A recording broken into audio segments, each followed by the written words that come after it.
మేతి పరాటా చాలా రకాలుగా వండొచ్చు. నేను ఎలా వండుతా, నేనేం చేస్తానంటే ఒక 2 టీస్పూన్స్ అంత ఆయిల్ పెట్టేసి ఒక హాఫ్ స్పూన్ అంత అల్లంని తురుముకొనేసి పచ్చివాసన పోయే వరకు ఫ్రై చేసుకుంటా. దానికి 2 గ్రీన్ చిల్లీస్ని చిన్నగా తరుక్కొని యాడ్ చేసి దాన్ని కూడా ఫ్రై చేస్తాం. తర్వాత ఒక ఫ్యూ సెకండ్స్ అయిపోయినాక రెడ్ చిల్లీ ఫ్లేక్స్ని యాడ్ చేసి బాగా కలిపేసి ఒక 2 పొటాటోస్ని ఉడికించుకొని పెట్టుకొని ఉంటాను, దాన్ని స్ప్రెడ్ చేస్తా, కలపను.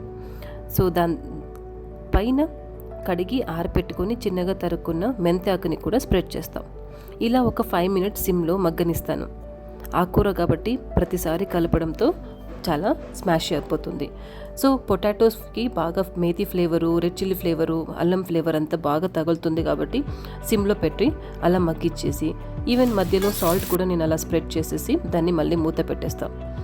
తర్వాత ఇంకా స్టవ్ ఆఫ్ చేసేసి బాగా కలిపేసుకొని దానికి పచ్చి ఆనియన్ చిన్నగా తరిగిన ఒక పచ్చి ఆనియన్ని యాడ్ చేస్తాం. చల్లగా ఉంటుంది కాబట్టి దాన్ని ఇంకా పొటాటోస్ని కూడా బాగా స్మాష్ చేస్తే ఆనియన్ కూడా బాగా స్ప్రెడ్ అయిపోతుంది. ఇలా ఒక మేతి పరోటాది స్టఫ్ రెడీ అయిపోతుంది. ఇంకా ఇది పరోటాస్కి పెట్టుకున్న గోధుమ పిండిలో పాటు స్టఫ్ని యూజ్ చేసి పరోటాస్ని చేయడమే. దీనికి బటర్ యాక్చువల్లీ చాలా బాగుంటుంది, కానీ నా దగ్గర అనుకున్నప్పుడు చేస్తాం కదా, సో అప్పుడు ఉండదు. అందుకే నెయ్యి మాత్రం కంపల్సరీగా యూజ్ చేసి దాన్ని కాల్చేస్తాం.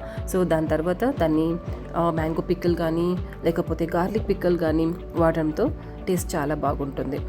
So this is how friends. Thank you so much.